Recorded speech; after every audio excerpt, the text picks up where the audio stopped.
Olá pessoal, acabou de acontecer uma aula online por conta do isolamento do Covid, ela costumava ser presencial.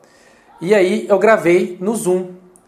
Eu abordei sobre os aspectos iniciais da autenticação com Spring Boot e o servidor de autenticação. Fizemos uma autenticação OAuth e eu achei interessante editar o vídeo e colocar aqui no canal para que seja útil para mais pessoas. Espero que goste.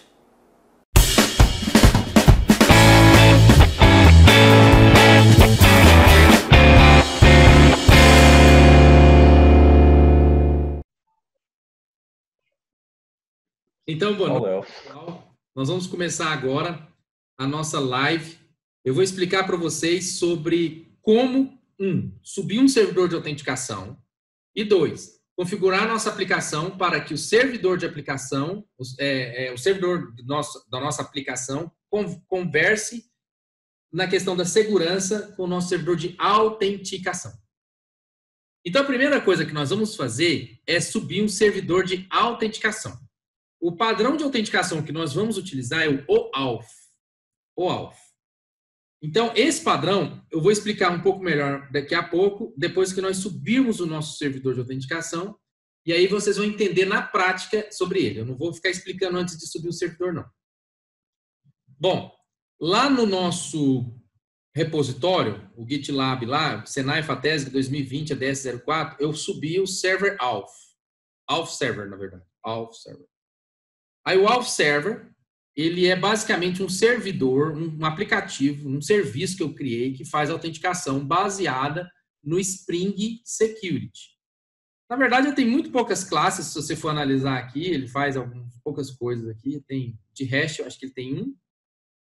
Ele deve ter uma persistência. Ele tem um model, 4 models, 4 entidades, um DTO, e o config. Bom, eu baixei esse projeto. Opa, aí eu estou dando bobeira, né? Não compartilhei minha tela. Vou compartilhar minha tela. Vocês nem para falar que eu não compartilhei a tela. Estou aqui no server Auth. E aí, o que eu estava falando para vocês é que ele tem lá, né?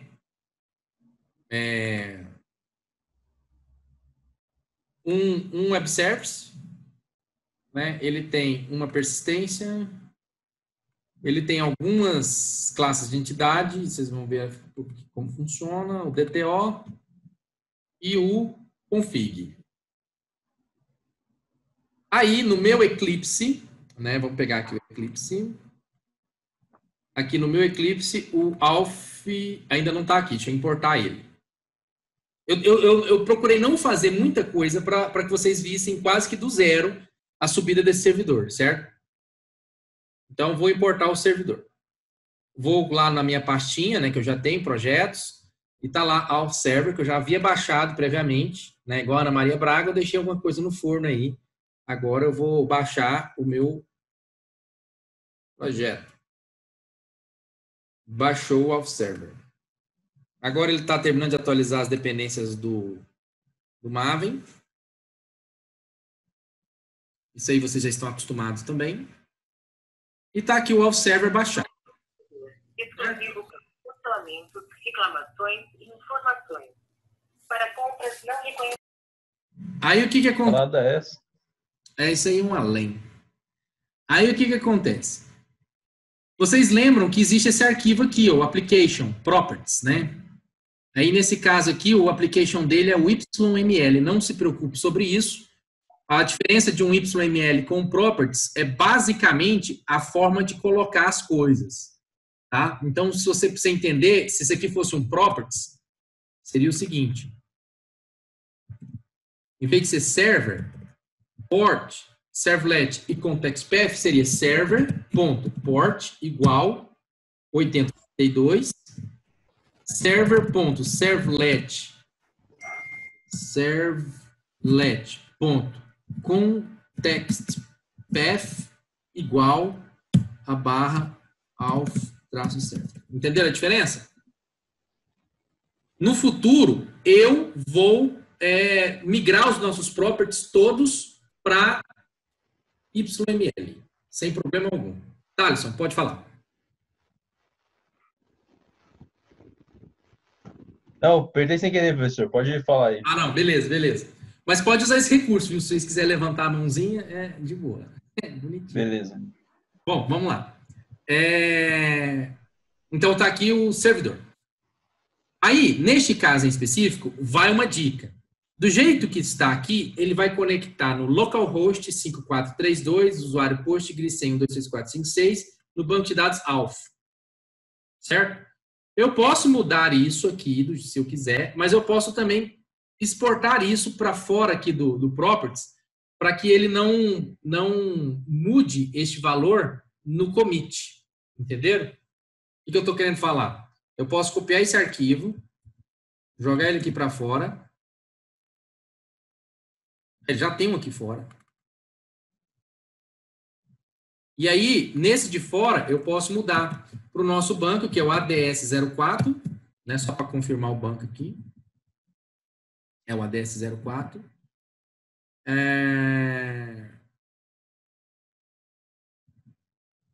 Não, ele vai ser o ADS04.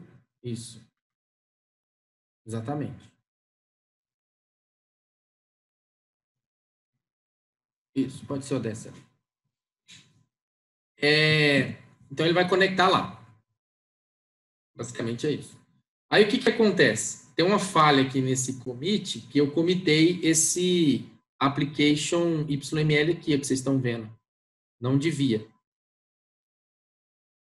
Devia ter comitado só esse aqui de dentro, do resources. Porque o ideal é que esse arquivo ele seja da sua máquina, com as suas configurações, aí você não fica comitando as suas configurações para o seu colega ter acesso. Entende? Então, vamos supor, você tem um banco na sua máquina com um usuário e uma senha específica. Aí você vai lá e arruma, aí você comita. Aí o seu colega baixa. Aí ele fala, putz, mudaram o usuário e senha. Aí vai lá e muda o usuário e senha e comita. Aí você baixa. Aí você, putz, mudaram o usuário. Para não ter essa briga, a gente cria um arquivo de fora, aí você põe a sua configuração e não comita. Aí o Spring Boot vai preferir o que está fora, né, que é esse aqui, ó, do que o que está dentro. Por isso que são dois arquivos, entenderam? Aí o que eu estou falando é que eu não devia ter comitado esse arquivo. Eu comitei ele sem querer. Daqui a pouco eu deleto e corrijo essa atrocidade. Vamos para o nosso servidor de autenticação. Bom, se você olhar lá no nosso repositório, no Auth Server, você vai ver que eu coloquei um banco de dados lá. Um script para criar tabelas. Então, o que eu vou fazer agora é criar essas tabelas no nosso banco de dados. Eu não vou executar esses comandos aqui do alter table, que eles são para mudar o dono da tabela, tá? Mas nesse caso eu vou manter o dono sendo o próprio usuário Postgres.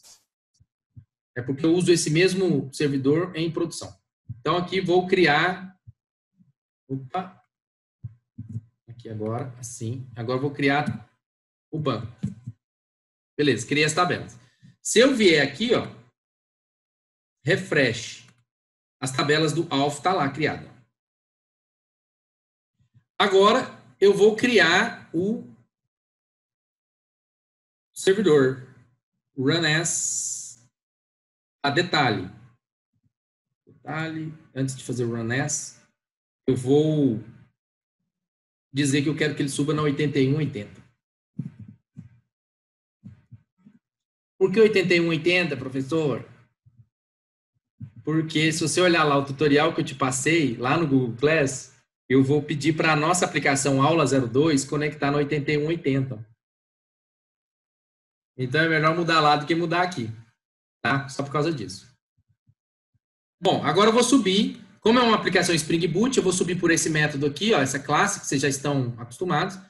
Mais adiante, eu vou abrir esse projeto. Tá? É porque eu estou fazendo a abordagem top-down. A gente vai primeiro subir o servidor, configurá-lo e fazer funcionar, e depois a gente abre o motor dele em outra aula para entender por que tem essas classes, o que quer dizer essa annotation Spring Boot, por que tem esse config, esse service. Assim, eu vou explicar isso melhor em um outro momento. Só que, por agora, eu acho importante a gente já ter o servidor de autenticação para vocês entenderem de forma macro como funciona o processo de autenticação no OAuth 2, que, diga-se de passagem, não é exclusivo do Java. né? O Node.js, o C Sharp, essa galera toda utiliza o Auth 2. Então, eu vou vir aqui e vou rodar esse negócio. Run as Java Application.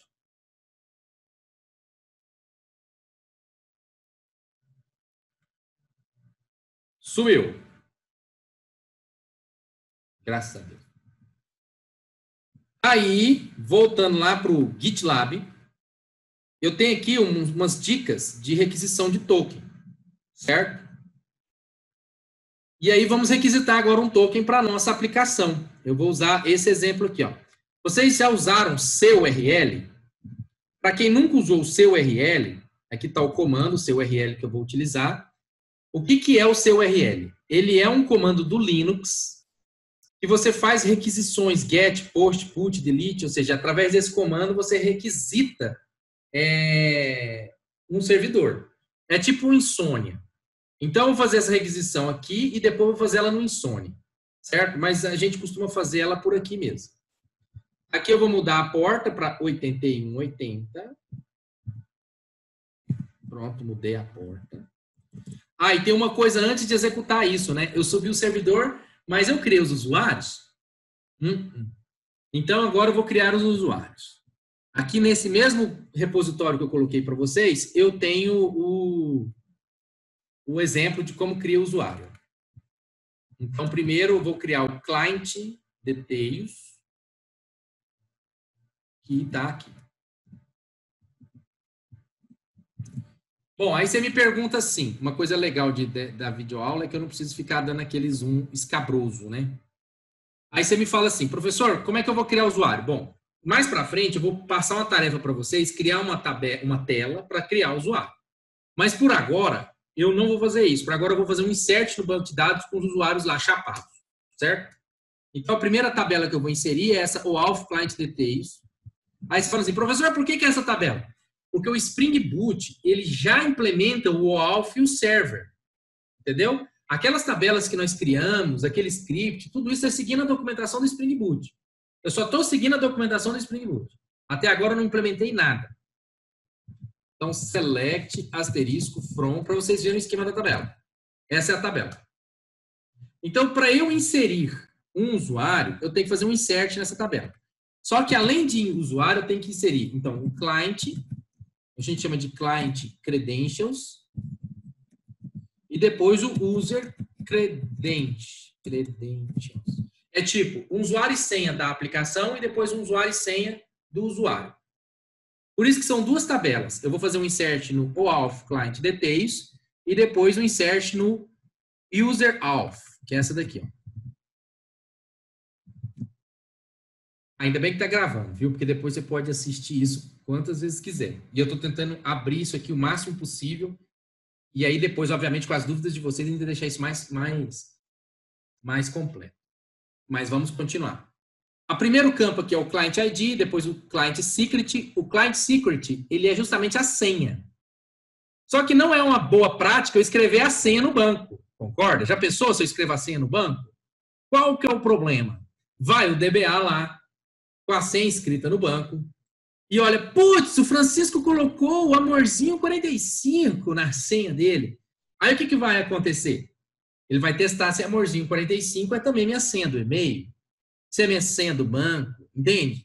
E o pior, ele ainda pode entrar na aplicação com a minha senha e depois fazer cagada na aplicação falando que foi eu que fiz.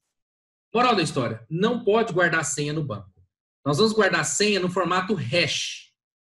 E o hash que a gente vai utilizar aqui é o SHA-512. Por quê, professor? Porque o professor quis. Tá? Aí, quando você implementar, você pode fazer em SHA-1024, SHA-128, SHA-1, SHA-2, MD5, qualquer hash que você adota. Tá? Eu vou usar o SHA-512. Continuando. Como eu gero a senha SHA-512? Você digita no Google aqui, ó, SHA-512 Generator. Aí, olha que legal. O primeiro site que você clicar, você coloca aqui, ó, 1, 2, 3, 4, 5, 6, manda gerar. Olha só, essa aqui é o hash do 1, 2, 3, 4, 5, 6. Se você olhar esse hash que eu estou colocando aqui, ele é basicamente o mesmo. É tanto que ele grifa, né?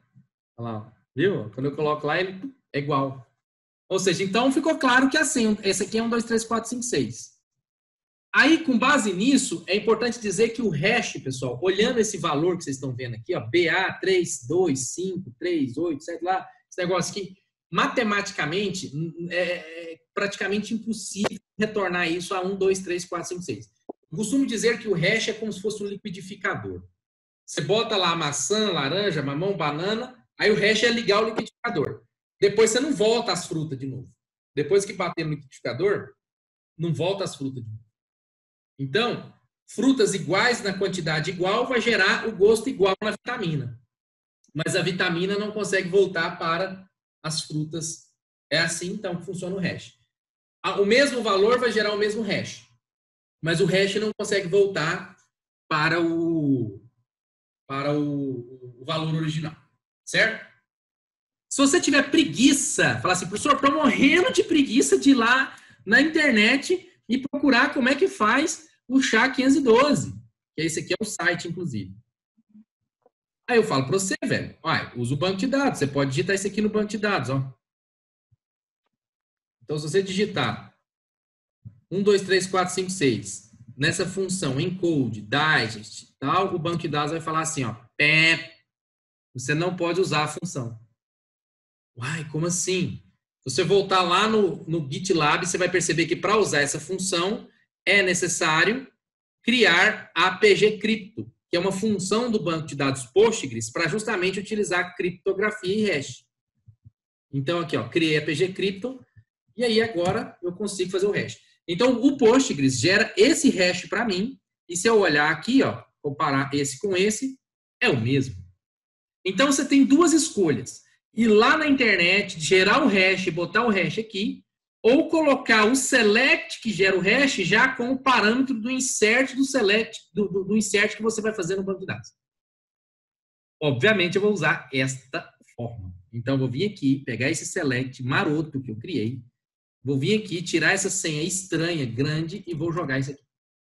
Então, com base nisso, eu vou inserir o OAuth, Client Details, Client ID, Aí, ó, neste caso, aqui no nosso cenário do Google Class, eu estou pedindo para ser teste app e 1, 2, 3, 4, 5, 6. Então, aqui vai ser teste app e 1, 2, 3, 4, 5, 6. Nessa primeira, Matt Ficha. Pronto. E nessa segunda, é isso mesmo, é teste 1, 2, 3, 4, 5, 6. Foi. Então, agora eu tenho usuários. Certinho? Aí, agora, vamos fazer o teste que eu falei para vocês que a gente ia fazer com o seu URL. Então, aqui eu passo o credentials da aplicação. Então, aqui é teste app, 1, 2, 3, 4, 5, 6. E aqui eu passo o usuário e senha, que é o teste 1, 2, 3, 4, 5, 6. Vou fazer essa chamada no terminal. Vou vir aqui e vou chamar. Na hora que eu faço isso, ele me retorna um JSON. Vou pegar esse JSON aqui para vocês verem. Vou jogar no meu bloco de notas aqui. Plugin, JSON to format. Olha lá, esse aqui é o token que me retornou. Aqui o token. Do tipo getter, né? E o refresh token, tá tudo certo. Então, meu servidor de autenticação local está ok. Se fosse um vídeo do YouTube, agora mereceria um joinha, né? Aí você inscreve no canal e clica no sininho. Bom, voltando para a realidade. O que eu vou fazer agora? Vou no Insônia. Aí, o Thaleson já botou o joinha. Eu vou no Insônia, né? Vou criar aqui uma nova request, ó, nova request. Vou chamar de OAuth. Ela vai ser do tipo post.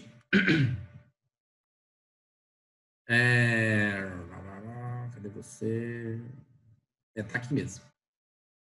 Vai para esta URL aqui. Aqui é a URL. Passando os parâmetros, né? Que é esse carry aqui, ó.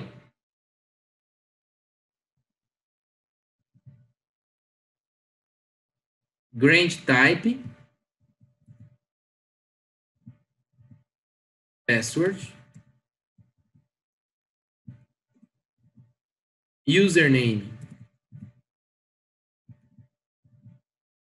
test e password 1, 2, 3. Eu podia ter digitado, né? Não precisava ter feito Ctrl+C, Ctrl+V. Send. Olha lá, retorna o token do mesmo jeito. Lindo, Dimo. E se eu errar aqui a senha, você fala assim, professor, sempre vai retornar o token. Então, eu botei só 1, 2, 3, 4, 5, ele retorna o Notarized. Ou seja, dessa vez, eu acho que é porque é vídeo, eu acertei de primeira. Aí merece outro joinha. 5, 6. Opa, esse não. Sai. Esse não. Send. Aí, o token novamente. Show de bola. Pronto, então, não importa como... pode falar, Leonardo. Desculpa te interromper. Não, nunca. Pode ficar despreocupado. Eu só queria esclarecer uma coisa. Pelo que eu entendo, isso daí que a gente usou é o Password Credentials Flow, eu tô certo? Não. Não? Porque o Password Credentials Flow é quando você coloca esse cara aqui, ó. Entendeu? Na sua própria URL. Sim, eu coloquei aqui na própria URL, mas eu tive que passar como parâmetro também usuário e senha como parâmetro da requisição. Entendeu? Então, entendi. Aí, obrigado. o que a gente pode tirar disso aqui? Ó? O client, o Credential ID e o Credential, Client Credential e o Credential Secret, que é esse cara que está aqui na URL, ele serve para você numa espécie de proteção da chamada. Então, o fato de você não saber isso quer dizer que nem a chamada você consegue fazer. Ou seja, nem sequer bate no servidor porque você não tem usuário e senha na URL. Aí, depois que você passou usuário e senha para a URL, ou seja, aqui em cima, você ainda tem que passar usuário e senha no corpo da mensagem. Mas é um outro usuário e uma outra senha. Por isso que eu fiz questão de mudar de teste para teste app. Então, aqui está o teste app e aqui está o usuário e senha. Entendeu? Esse padrão realmente a gente chama de OAuth. Aí você fala assim, professor, mas como assim OAuth? Se você vier no próprio Insônia, aqui no Auth, e clicar com a setinha e pedir para ele fazer uma autenticação OAuth, ele vai te pedir justamente qual que é a URL do token, o Client ID, o Client Secret. Viu esse Client ID e Client Secret? É justamente para ele puxar. Depois a gente pode fazer um teste aqui. Que aí, desse jeito, eu não precisaria de colocar o header, que eu vou fazer isso daqui a pouco para pegar o token. Certinho? Ficou claro, Leonardo? Ficou, beleza. Aí vamos continuar. Uma vez tendo o token, agora eu posso fazer as chamadas na minha aplicação. Volto a dizer, até agora, nesses primeiros 30 minutos de conversa, basicamente é só para subir o servidor de autenticação para ele funcionar. A aula, teoricamente, agora que começa. Mas eu resolvi colocar junto para vocês poderem ter o servidor de autenticação quando quiser. Então, agora eu vou lá no nosso projeto, no back-end, que é o aula 02. Vou lá no Resource Application Properties e vou adicionar propriedades aqui. Certo? E outra coisa que eu farei é adicionar aquela classe que eu coloquei lá no lá no Google Class, que é essa aqui, ó. Então, primeiramente, vamos pegar a classe, esse resource aqui, ó. Vou fazer o download dela. Faça download. Isso. Ctrl A, ó, vou selecionar. Não sei se vocês conhecem isso aqui do Eclipse. Eu posso selecionar o código. Aí eu vou vir aqui no meu aula 02. Certo? Não tem nenhum pacote apropriado, porque um é DAO, REST, Model. Eu vou criar um outro pacote aqui, chamado config. Aí eu vou colocar aqui o Ctrl V. Opa, a classe já vai ser criada aqui, ó. Nada aqui, nada aqui. Viu? Bom, a classe foi criada, só que está dando erro, porque o meu projeto não sabe o que é Enable Resource Server, Meu projeto não sabe o que é Resource Server Configure Adapter. Ele não sabe de nada disso. Eu vou ter que vir aqui no pom.xml e colocar as dependências de segurança que eu pedi para vocês fazerem aqui, ó. Estão as dependências aqui, ó. Basicamente, se vocês olharem, são duas. Uma que é o Starter Kit Security. Eu vou colocar ela aqui. Pronto, só isso aqui já é o suficiente para o meu Spring Boot resolver essa dependência que estava aqui em cima. Ó. Não, ele está baixando ainda, calma que vai resolver. Resource Server Configureira, tal, essas aqui vão ser resolvidas. A hora que vencer esse download. Ó.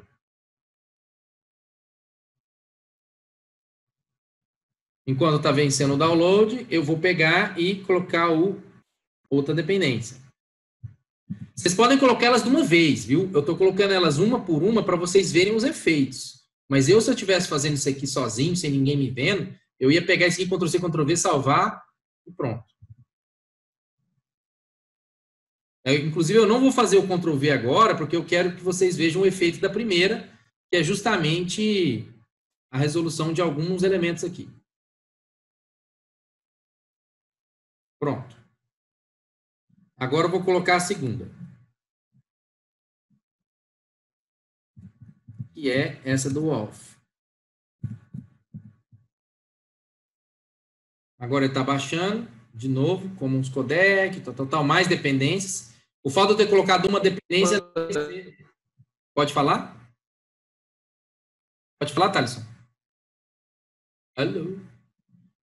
Bom, o fato de eu ter colocado uma única dependência não quer dizer que essa dependência sozinha, ela vai vir atrelada a um monte de coisa. Certo? Pronto, está resolvido.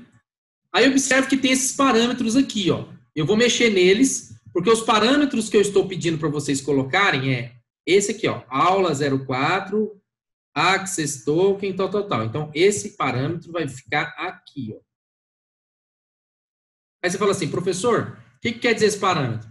Quer dizer que esse valor que vai para access token URI, ele vai ser esse parâmetro que eu vou colocar aqui no Application Properties.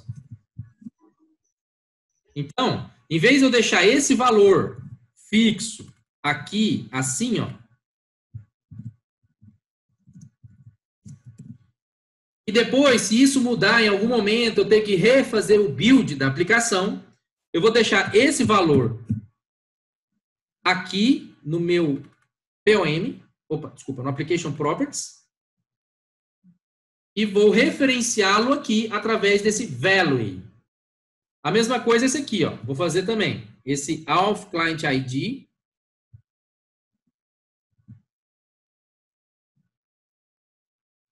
Cadê? Auth client ID. É esse cara aqui, ó.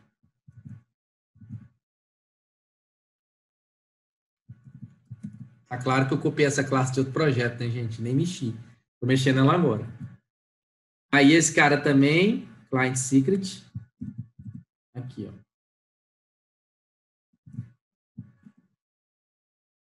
Pronto. Aí, os dois aqui, joga no meu Application Properties. Pronto, são os parâmetros da aplicação. Certo? Ou seja, se eu precisar mexer nisso aí, eu não mexo mais lá dentro do código. Mexo aí fora. Pronto. Subiu o negócio. Já deve estar funcionando. Vamos subir o nosso aula 02. New aula 02. E aí, por sorte, eu devo ter aqui um cliente get aqui, ó.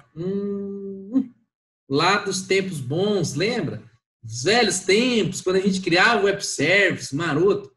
Então, tá salvo. Aí tá aqui. Vou chamar esse negócio. Ih, não era para ter dado certo. Cara.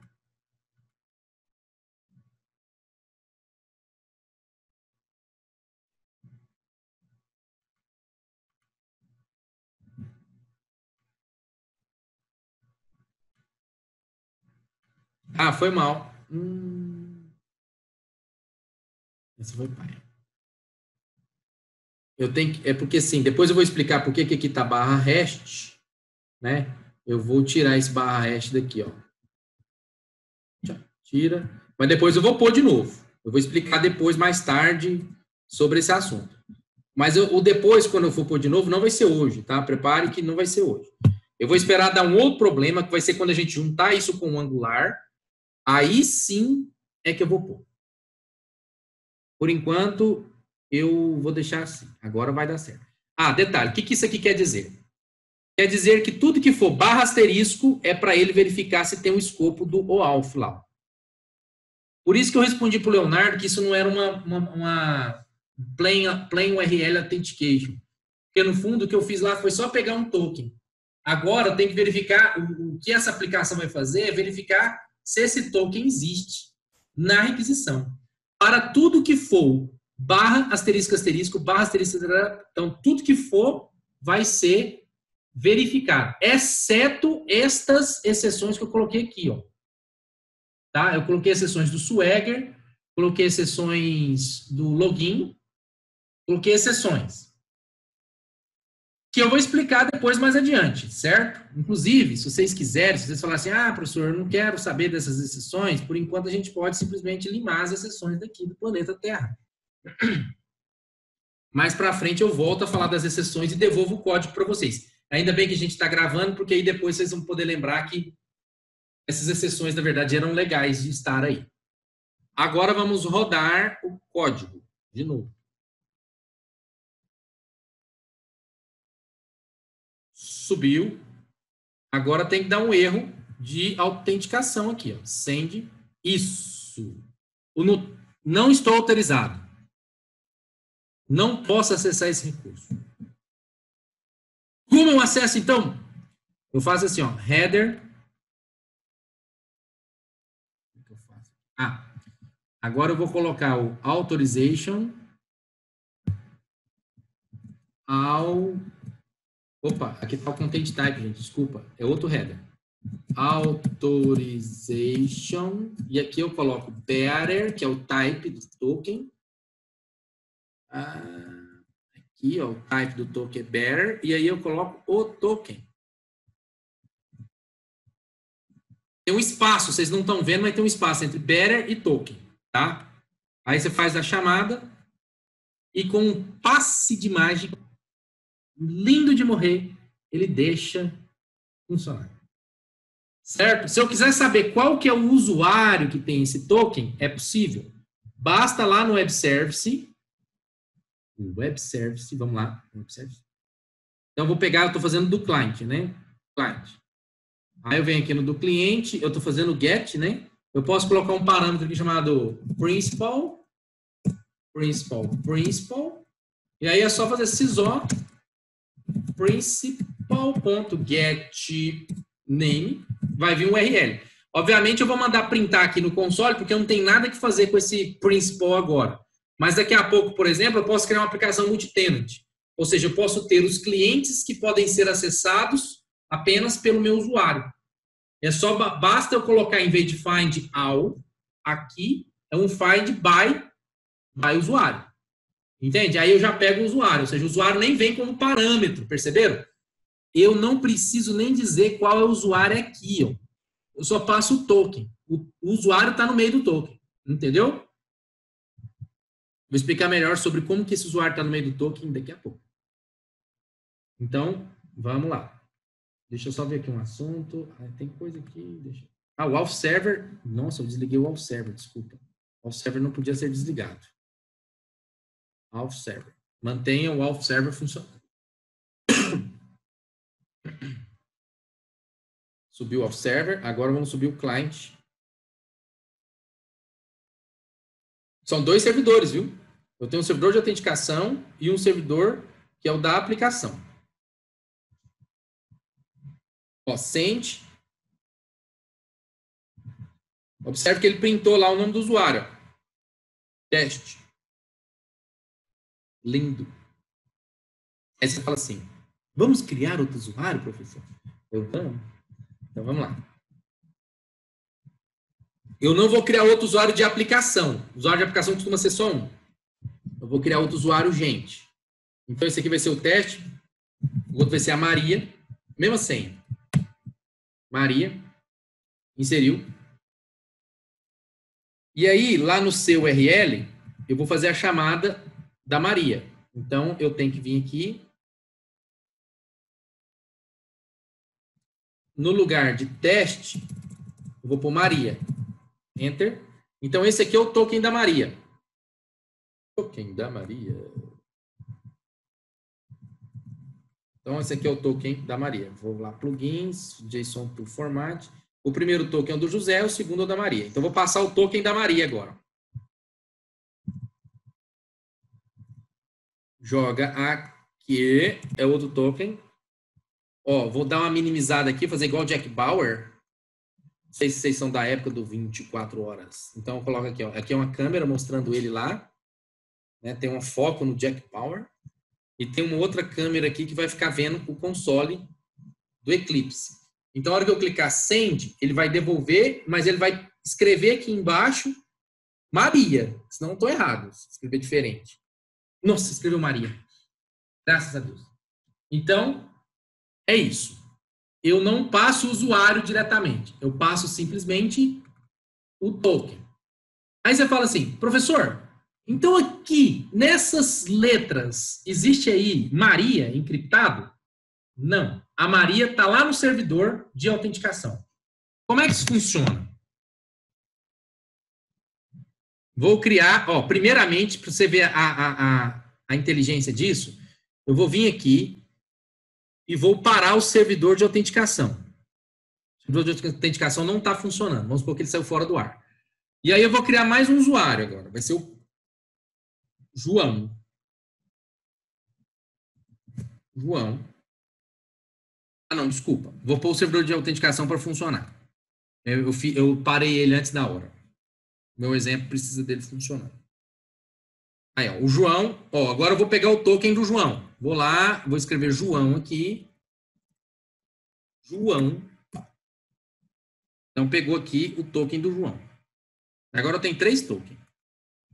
Vou lá no esse cara aqui. Plugin, JSON Tool, Format. Pronto. Agora eu tenho o token do João.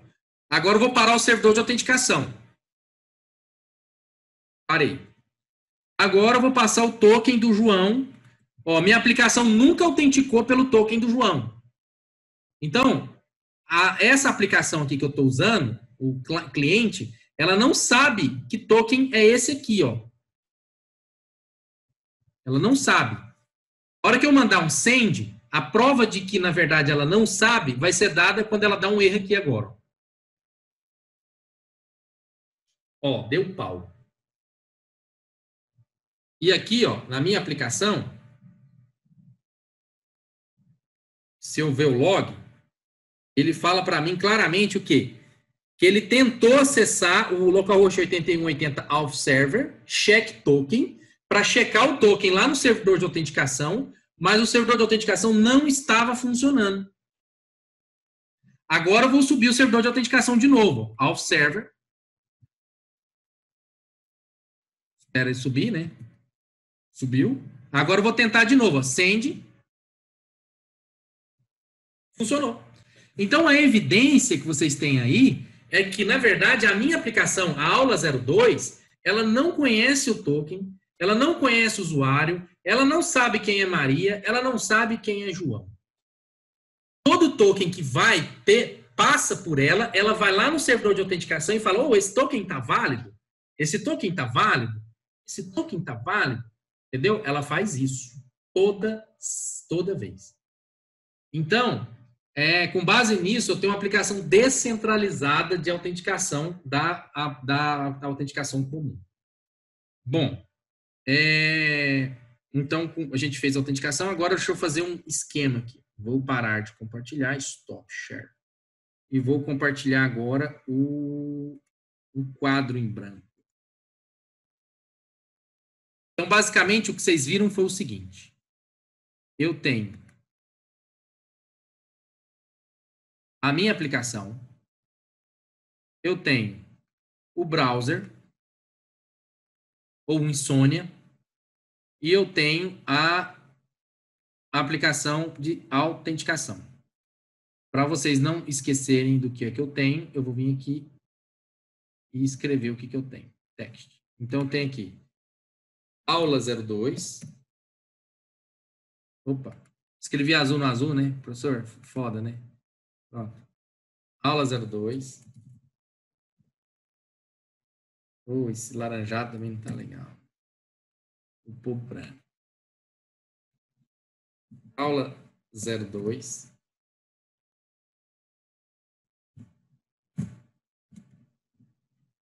Pronto. Alf. E aqui, browser. Então, do jeito que tá, eu tenho aqui, ó. Draw. Uma requisição que é feita aqui com token.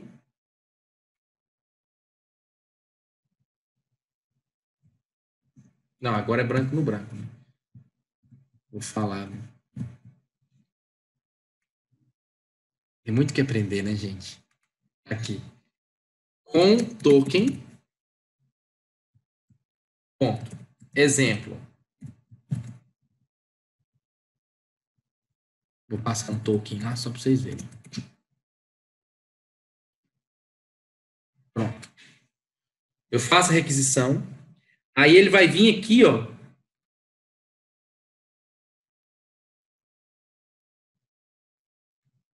Ele vai fazer um check token.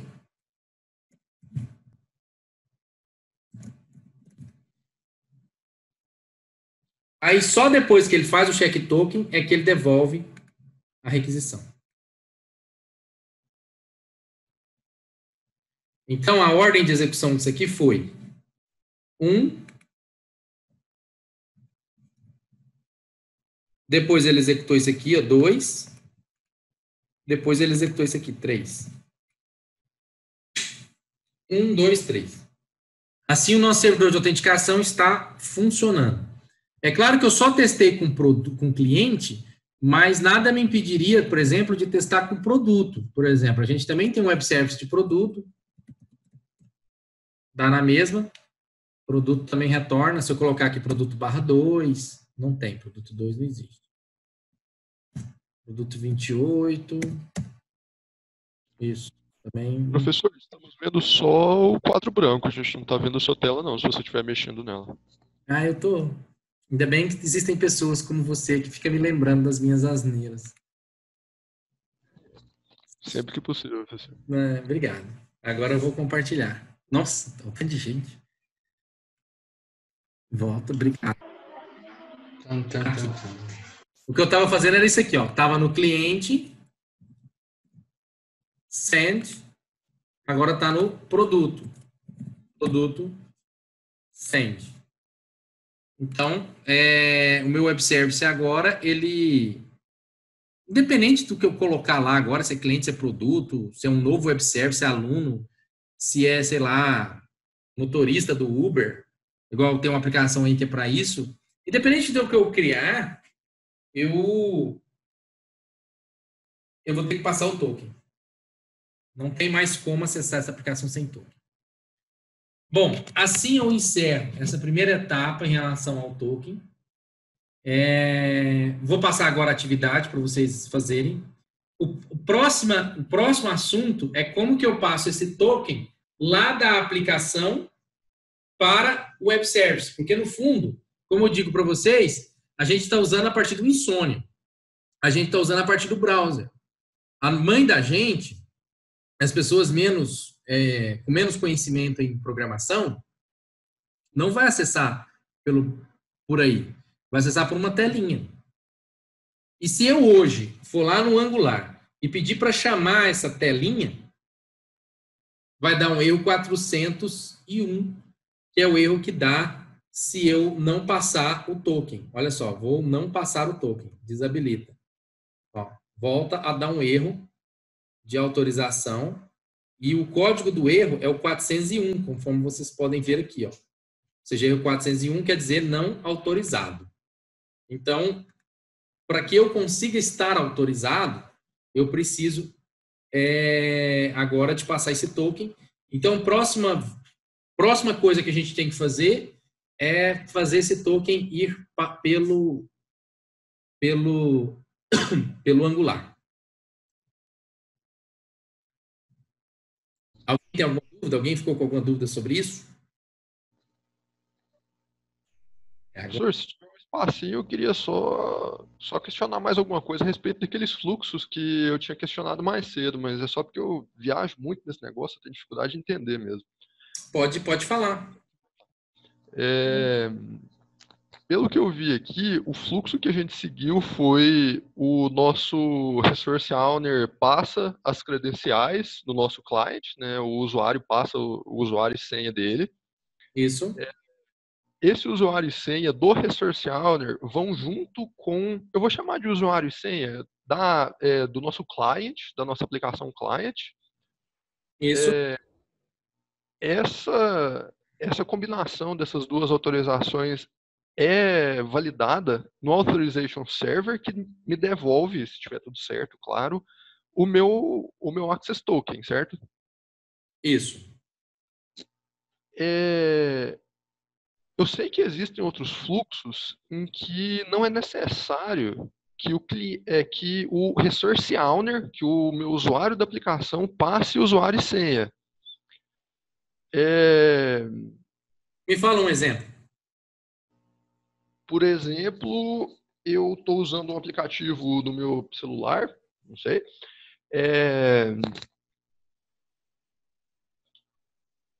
e a minha aplicação, ela pede para, sei lá, fazer consulta de um produto no meu banco de dados lá. É uma aplicação que vê uns produtos, não sei. Beleza. Não precisa entrar em detalhe. Beleza. O meu client, ele manda uma solicitação que chega no meu Authorization Server e fala, no Authorization Server, esse é o meu ID e senha de client. O meu usuário não tem nada a ver com essa parada. Aí o Authorization Server fala, olha, esse ID ele é válido e você pode acessar os dados.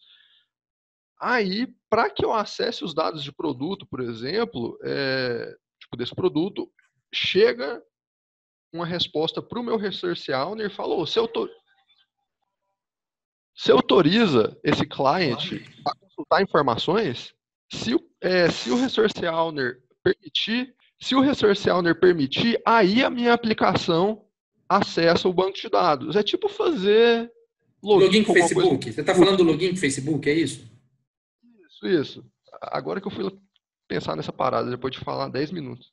Então, em algum momento você não foi lá no Facebook e colocou o usuário e senha, não? Aí, em algum momento, o seu usuário e senha lá do Facebook vão pensar. Agora tá do WhatsApp. Em algum momento, o usuário e senha do Facebook, o Facebook criou um token, e aí o login com o Facebook é justamente isso. A sua aplicação indo lá no Facebook falando, esse token tá válido. Basicamente é isso. Agora, quando você começou a falar, eu só entendi que você estava fazendo login com o Facebook na hora que você terminou a fala. Porque no início, a sua conversa estava muito assim, ó. E aí eu vou falar ela de novo até a metade, porque tem realmente uma parada nova aí na sua conversa. Criei um aplicativo para celular. Eu não quero passar usuário e senha.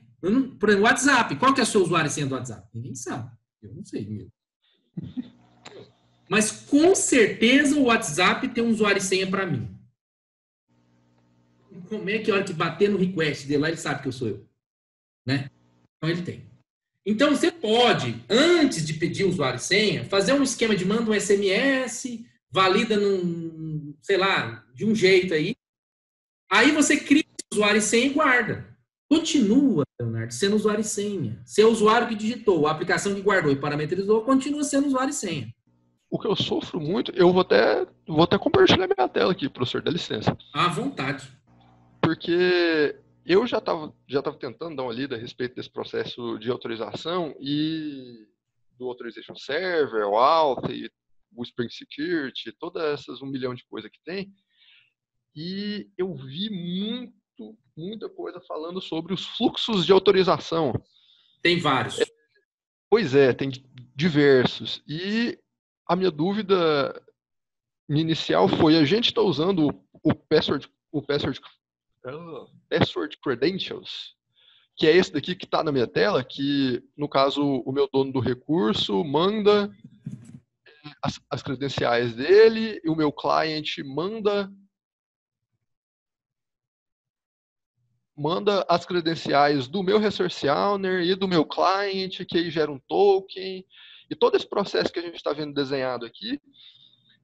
E muitas vezes eu confundo, eu não consigo enxergar, eu não consigo distinguir direito a diferença entre o Password Credentials, que é esse que está na tela aqui agora, e o Authorization Code,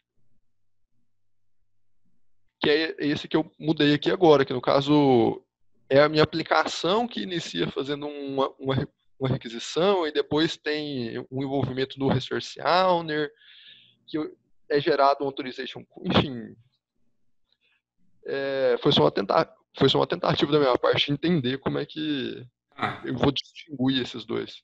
Ok. Então, deixa eu compartilhar minha tela agora. O primeiro conselho que eu te dou, Léo. Não tente, de uma só vez, estudar todos os fluxos de autenticação possível. Vai te manter na confusão. O que você tem que fazer é pegar um fluxo que faz sentido para o que você está trabalhando e implementá-lo. Na maior parte das vezes, o que a gente faz é autenticar o usuário e senha. A aplicação que vocês têm que fazer até o final desse semestre é autenticando o usuário e senha. Né? Quando eu crio uma aplicação lá para o usuário usar, eu tenho que autenticar o usuário e senha. Mas é evidente que se eu for usar uma API de terceiros, não necessariamente eu vou autenticar usuário e senha. Concorda? Se eu for usar uma API de terceiros, e aí não é ser humano com código, é ser humano com sistema, é sistema com sistema. Aí eu não vou usar usuário e senha. Aí sim vai ser sei lá, um request security. Um security token. Então, por isso que varia. Então, a primeira dica que eu te dou é não vá para todos os fluxos. Agora, como você abriu a caixa dos fluxos, né? Vou compartilhar a tela aqui para a gente poder falar deles. Então, tem esse artigo do Medium que fala dos fluxos de autenticação do OAuth 2. Isso tudo é do OAuth, tá? Então, tem esse primeiro que parte do usuário, certo? Então, o usuário, ele requisita lá um aplicativo XYZ, aí o aplicativo XYZ fala assim, cara, você precisa se autenticar, velho. Aí ele devolve lá o serviço de autenticação, o 3 aqui, tá vendo? Aí o usuário devolve para o usuário, no 4, 5. Aí o usuário pega... Eu cliquei sem querer aqui. Aí o usuário pega, digita usuário e senha, ele clica sim, aí volta lá para o serviço, aí já com o token, certo? Aqui está até escrito aqui Authorization Code. Aí já com o token, aí o serviço, que é o servidor de autorização, vai lá na aplicação XYZ, que é a mesma, tá vendo? Já com o token, aí começa a usar aqui, tal, e aí depois ele devolve lá para o servidor de... Esse é o fluxo que nós estamos usando. Mas existe outro fluxo. Eu tenho quase certeza que é o Password Credentials, o Resource Owner Password Credentials Flow. É o 3 nesse artigo. Não é o 3. É porque nós não terminou, a gente não fez essa parte aqui da tela. Justo. Assim, lá no Angular, nós vamos validar o código de R401. Então, assim, primeiro você vai bater nos recursos que você já quer acessar. E depois é que esse recurso vai falar assim, opa, velho, você não pode acessar isso aqui não. Aí a gente vai te devolver um 401. Aí esse 401 vai falar assim, opa, já que eu não posso acessar, então mostra a tela de login. Entendeu? Isso. E esse aqui que é o Refresh Token Flow. A gente não está usando o Refresh Token ainda, mas se você olhar o token, tá vendo o bloco de notas? Tô. Aí, se você olhar aqui, ó, estou usando só essa primeira parte do meu token. Ele ainda retorna um refresh token, ele retorna um expirezinho, que é o tempo que ele vai gastar para expirar esse token. Quando esse token estiver expirado, eu posso ou mandar de novo para a tela de login, tipo a aplicação deu timeout, ou automaticamente chamar o refresh token para atualizar o token. Entendeu? Se você olhar lá no meu servidor de autenticação, eu tenho aqui um exemplo de chamada do refresh token. Eu tenho um exemplo de chamada da checagem de token, um exemplo de chamada do refresh token. Então, às vezes você quer usar o refresh token, às vezes você não quer. Se você quiser, aí você tem então que guardar também o refresh token. E aí, quando você notar que a aplicação vai expirar o token, você faz a chamada também no servidor de autorização, falando, cara, eu quero atualizar o token. Você passa um refresh token que ele atualiza aquele primeiro token para você. Certo? Bom, vou fazer a chamada ao refresh token só para você ver essa parte funcionando. Deixa eu ver aqui. Se eu olhar aqui no meu ambiente e chamar o token do teste, esse cara aqui, ó, observe que o meu token do teste, quando eu chamei ele tinha um prazo de expiração desse aqui. Esse tanto de milissegundo aí para ele expirar. Agora eu vou tentar autenticar nele de novo e você vai ver que ele é o mesmo token, mas o prazo de expiração dele já variou, já mudou.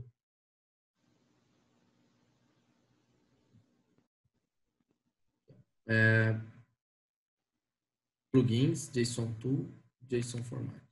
Ó, é o mesmo token. Certo? Termina com 281 e tal. Mas aqui, ó, o prazo de expiração já é outro. Ele já tá um pouquinho mais velho. Vai chegar uma hora que esse token ele esgota. Agora você fala assim, mas qual que é o prazo de expiração? Onde eu seto? Lá naquele insert. Eu coloquei lá qual que é o refresh token. Aqui, ó, refresh token validity. Então, eu falei aqui que eu quero que meu token ele dure esse tanto de tempo aqui. Eu coloquei muito tempo, justamente para que a gente não tenha problema. Mas eu posso criar um cliente aqui, client ID, cujo o token expira mais rapidamente. Aí o token está expirado, eu vou usar um refresh token. Agora eu vou fazer uma chamada de refresh token naquele token do teste, para você ver ele atualizado. Eu vou vir aqui, vou pegar o seu URL, vou jogar no bloco de notas. Não, é bloco de notas, Francisco. Isso. Aí aqui é teste, não é teste app, né? Tem que passar. Aí ele não vai fazer, ele vai fazer um refresh. Aí eu não passo usuário e senha, porque é só para refrescar o token. Então eu passo um token refresh.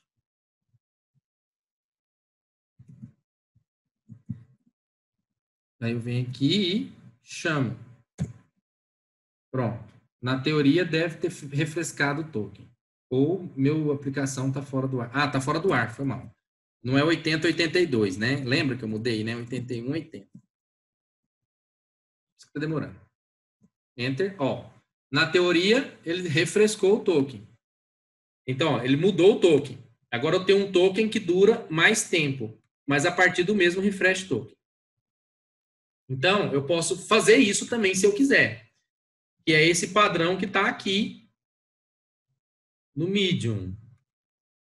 É o padrão refresh token.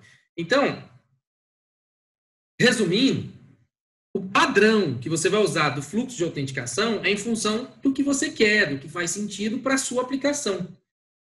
Outra vantagem é que eu posso desconectar esse token e usar um servidor externo, como o Facebook, como o Google, que é o logar com o Facebook. Então tá, eu estou com um token do Facebook. Esse token vale? Não sei. Mas eu consigo chamar um web service do Facebook e falar, Facebook, esse token vale? Aí o Facebook retorna, vale, ele é do Francisco. Ele é o chico6x@gmail.com. Ah, beleza. Aí eu já coloco aqui o e-mail na aplicação. Você pode ver quando você faz login com o Facebook, a aplicação já ficou sabendo seu e-mail e sua foto. Porque isso vem através da chamada de validação de token do Facebook. A mesma coisa é o Google. Agora, qual que é melhor? Entende? Esses fluxos, quando você vai pensar neles, cada um varia em relação à sua necessidade. Eles não estão relacionados diretamente a uma obrigatoriedade. É sim a sua necessidade.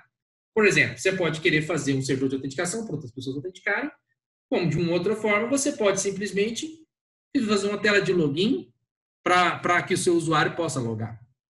Entende? E aí, por isso que, para facilitar para todo mundo, a gente começou assim. Vamos pegar o usuário e senha, nós vamos validar se o token funciona, e se o token não funcionar, aí a gente vai redirecionar para a tela de login. Simples assim. Ou seja, se tiver token, vai para a tela, faz a chamada, se não, já vai para a tela de login. Entendeu? Então, primeiramente, existem muitos fluxos, era uma coisa que realmente acontece, que o Leonardo trouxe para nós. Mas, segundo, vamos primeiro treinar e exercitar em um fluxo específico para depois a gente conseguir entender os demais fluxos, se é que vocês vão precisar de usar na aplicação que vocês vão fazer esse semestre.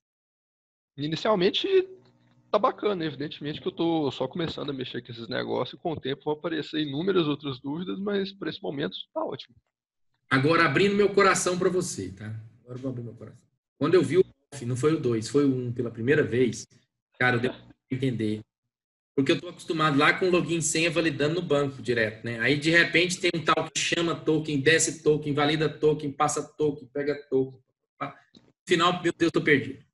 Então, não, bicho, você não tem ideia. Pode falar, Léo. Você não tem ideia, cara. Eu tô olhando pra esse negócio aqui e falei, puta, sério mesmo que eu vou ter. Mas tá valendo. Bola pra frente. Comigo, o que ajudou? Ajudou eu esquecer disso, não no primeiro momento, obviamente, né? Você ainda tem que entender isso para ser um bom profissional. Mas no primeiro momento eu sempre falei assim, então tá, vou fazer a minha primeira aplicação com token. Então é isso que nós vamos fazer. A nossa primeira aplicação com token. Que é o quê? Nossa tela de login vai tentar acessar um recurso, esse recurso vai retornar um 401. Se ele retornar um 401, ele vai redirecionar direto para o request do token. Entende? Quer ver? Eu vou compartilhar a minha tela nesse momento para mostrar esse pedaço que não está implementado no aula 02, mas que nós vamos fazer depois. Mas seria assim, spoiler. Vou fazer um spoiler aqui para você. Eu tenho esse interceptor aqui, ó. O que esse interceptor faz? Ele justamente coloca lá no request, agora eu já estou lá na tela, tá, Léo? Tá, pessoal? Estou aqui na tela. Eu simplesmente verifico o seguinte, ó. Cara, se é para passar token, você vai lá e joga um authorization, better e o token. Simples assim. E faz a chamada. Né? Aqui ele coloca esse if aqui, tal, ele faz a chamada. Aí, olha só, se a chamada retornar com error response e se o status for 401, aí o que você faz? Você manda para a tela de login. Entendeu? Então, com esse interceptor que nós vamos utilizar no Angular, nós vamos resolver esse problema. Nós vamos fazer o seguinte. Nós vamos olhar para a aplicação, vai chamar lá o dashboard, vai chamar o cliente, a telinha de cliente. Aí o web service de cara vai falar assim, velho, 401 não sei, ó, você não tem token. Aí o Angular vai falar, pô, deu 401, então o que é o mais inteligente a fazer? Mostrar a tela de login. Aí você vai digitar usuário e senha, a tela de login arruma um token, guarda na seção do browser aí, e aí você tenta de novo a mesma tela. Aí, com o token, não retorna 401, retorna 200. Ah, retornou 200. Show de bola. Aí você pega e mostra tudo como se nada tivesse acontecido. Aí, quando chegar nessa aula, nós vamos lá deletar o token, forçadamente. Aí, o que vai acontecer? A aplicação vai voltar a redirecionar para a tela de login. Por isso que quando você comentou sobre qual que é o fluxo que a gente está implementando, eu particularmente acho que é esse aqui, ó. Eu primeiro tento achar um recurso, é o 2. Eu primeiro tento achar um recurso, aí o recurso vai falar assim, não pode, neguinho, vai para a tela de login, eu digito o login, aí sim eu vou, ele tenta, aí fica trabalhando aqui. Bom, assim acaba essa primeira aula. Eu vou gravar a próxima, onde eu vou falar da parte do view, da camada de visão, fazendo essa jogada de requisitar o token e dar o erro. Então, espero você ainda na próxima aula. Até breve.